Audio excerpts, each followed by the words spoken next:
هنعمل النهارده مخلل اللفت بطريقة مش هيقعد مش هيكمل يومين معانا وتاكليه، هيبقى جاهز للأكل معانا، هيفضل معانا من أول واحدة لحد آخر واحدة بقوامه وبقرمشته ومش هيحصل له فيه أي حاجة خالص. شايفين الجمال بتاعه؟ هنعرف كل أسراره وتكاته وإزاي نقدر إن احنا نسويه في يوم ونص بالظبط. يلا نشوف الجمال ده بقى عملناه إزاي.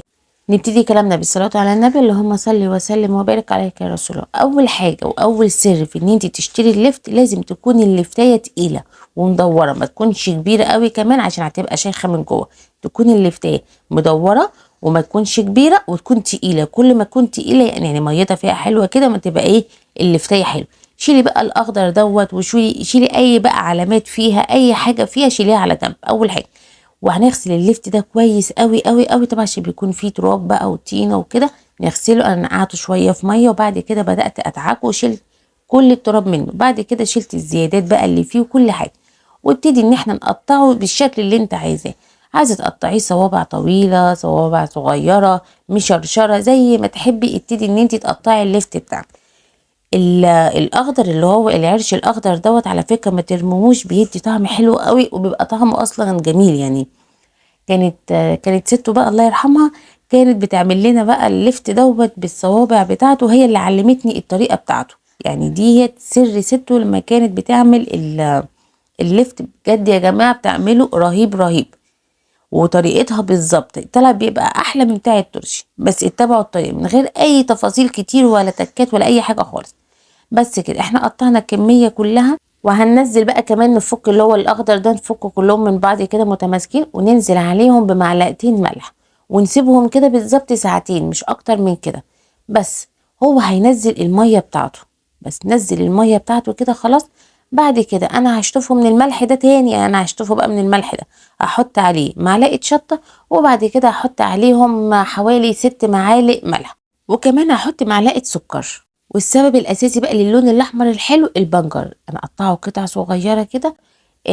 لللفت، مخلي اللفت البنجر او الشمندر زي ما بتسموه في بلدكم، اسمه شمندر او اسمه البنجر. هقلبه كويس بقى عليه، وبعد كده هروح جايه بقى ايه سايباهم فين مع بعض كده لحد ليله كامله. يعني انا سبتهم من الصبح لحد بالليل، سبتهم كده مع نفسهم، ما حطيتوش لسه في ميه ولا في اي حاجه خالص.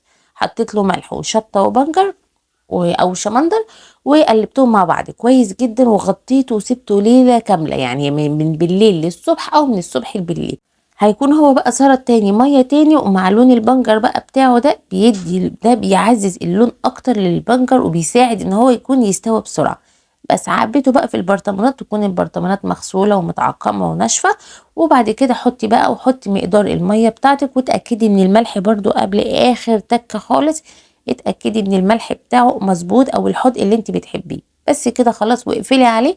هقول لكم ان انا فتحت عليه بعد يوم ونص، يعني من بالليل ليوم، وتاني يوم تاني يوم الصبح فتحته. يعني عملته بالليل اخد اليوم ده كامل، وتاني يوم الصبح فتحته كان مستوي البنجر. يعني خد معايا يوم ونص، ما كملش حتى يومين معانا ان هو يتفتح. بجد طعمه رهيب وما خدش وقت في التحضير، ان حاجه تحفه جدا. يعني انت وانت واقفه كده تعملي المخلل بتاعك في البيت، مش هياخد معاكي وقت في التحضير خالص.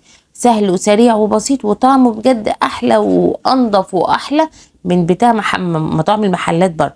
تعملي بقى احلى سندوتش فلافل مع مخلل اللفت. طريقه سهله جدا وبسيطه وانضف واوفر لك بكتير. وشوفي انت جبتي بكام لفت مثلا، عملتيه بكام، او انت بقى روحي بالتمن اساسا ال5 كيلو اللي انت اشتريتيهم، او مثلا بياخدي حبه قد كده مثلا ب10 20 30 جنيه، يعني بحبه قد كده. طبعا على ايه، طريقه سهله جدا وبسيطه تقدري تعمليه في البيت، واحسن لك وانضف لك واوفر لك بكتير جدا. لو عجبكم الفيديو والطريقه ما تنسوش تدعمونا بالاشتراك في القناه واللايك والشير.